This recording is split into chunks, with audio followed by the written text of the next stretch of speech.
Good morning, children. Today we are going to study formal letter. Like a lot of requests have come from you students regarding how to score 10 out of 10 in the letter. So this video is especially for such students who want to secure 10 out of 10 marks in formal letter. Formal letters. Now formal letters are official letters written to people in their official capacity or written to a firm or any business organization. They are formal in nature. Nothing in such letters should be personal or intimate.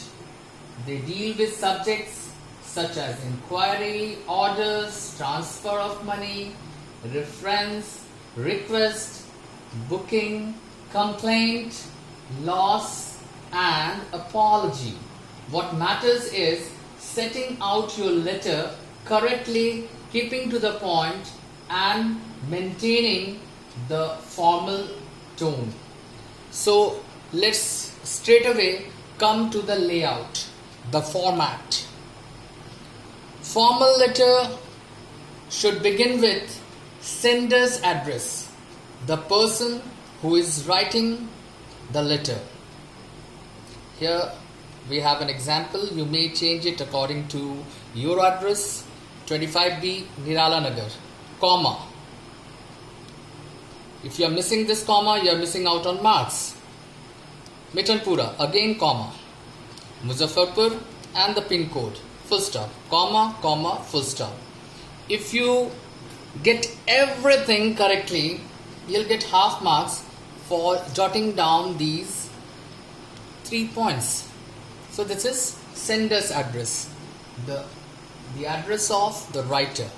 Leave one space, leave one empty space and then put down the date, 4th June 2020, according to the date when you are writing.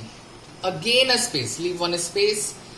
Now the receiver's address, the person, in fact not the person, the person, especially in the firm where you are writing, receiver's address, the regional manager, Kingfisher Airlines, the name of the company, Patna 800015, again comma, full stop. So half marks for this sender's address, half marks for date and half marks for the receiver's address. Again leave one space.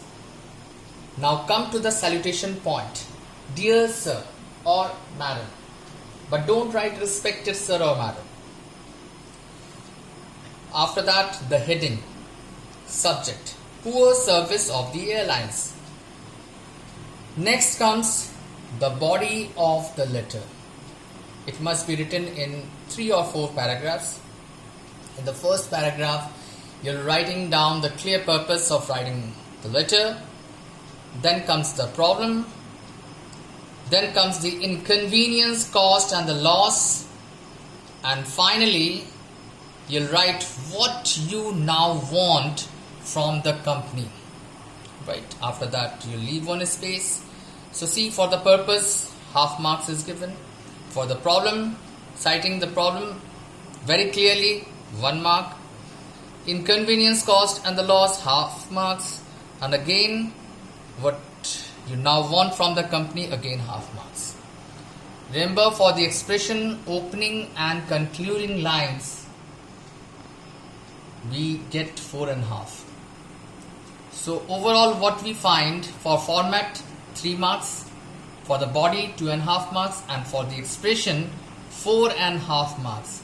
2 sentences of the opening line and 2 of the concluding lines are very necessary. Remember, the tone should be a formal one. I've given an example how the concluding line should be. I'm anxiously awaiting a favorable reply. And then comes the subscription part, yours faithfully. Most of the children, they write Y in small, F in capital. Right, don't do this. and after use faithfully, you have to put one comma. Then only you'll get half marks for it.